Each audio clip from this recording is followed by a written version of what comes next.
I'm Alyssa Lambert, and this is Public Eye News.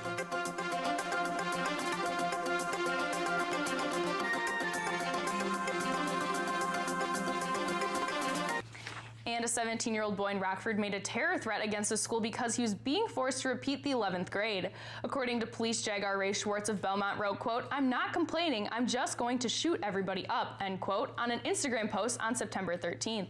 A friend of Schwartz contacted the Kent County Sheriff's Department to alert them of the text. Schwartz was charged with making a false threat of terrorism, which has a maximum sentence of 20 years in prison. He remains in the Kent County Jail on a bond of $20,000.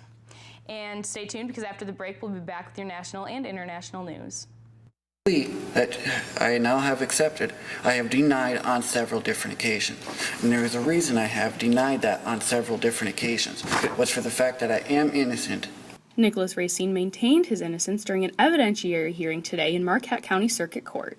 Racine was arrested on June 25, 2015, and was accused of severely injuring a 3-month-old, according to police. Racine was charged with first-degree child abuse and a charge of torture.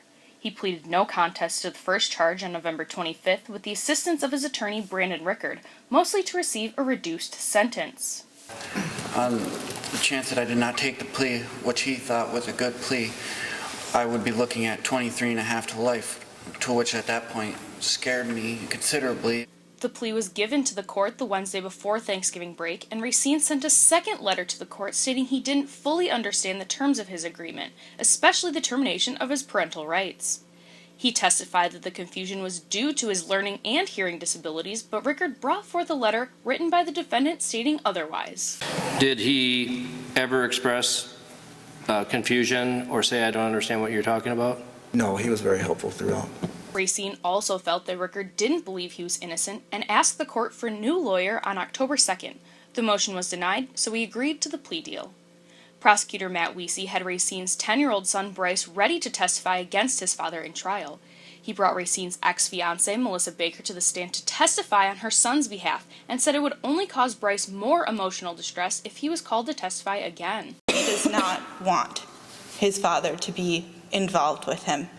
He wanted that to end much prior, and this has dragged out for a very long time.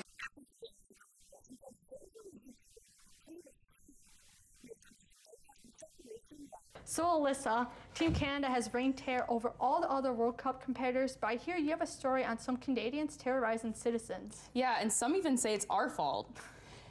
Canada geese are notoriously loud and aggressive, but worst of all is their fecal matter. One adult goose can produce a pound or more of waste per day, which can make humans sick and pollute waterways. Cornell University scientist Paul Curtis says humans are to blame for the goose problem. Since they were once thought to be near extinction, the goose population grew virtually unchecked. Winterfest is a week-long celebration planned by students for students, including a day full of physical activities. Junior Megan O'Brien, Special Events Coordinator at the Center for Student Enrichment, said the main focus is making sure the students have fun. Similar to homecoming, just to try to get students out and about during the winter and bring the snow into different games and activities for students. Some of these activities include tug of war, an obstacle course, and the human sled dog race. Today I'm most excited for the human sled dog race because of how awesome our sled is. It's a tank, and I get to be the rider in it, so I'm super excited. Events began indoors with the obstacle course, where students had to race 3-legged, throw 3 balls into a basket, crab walk, put together pieces of a puzzle, and leap to the finish. Halverson Hall finished the course within 3 minutes and 46 seconds. Outside, the human sled dog race was judged not only on time, but for creativity as well. Teams had to construct a sled, have one student ride in the sled while the others pulled it along. Van Antwerp Hall won for speed, while West Hall won for creativity. And finally, tug of war turned into the Battle of the Lobby when the final showdown came down to Payne Hall and Halverson Hall. While both teams showed their strength, it was Halverson Hall who took the gold. NMU may have just won the Battle of Winter Activities. I'm Alyssa Lambert reporting for Public Eye News.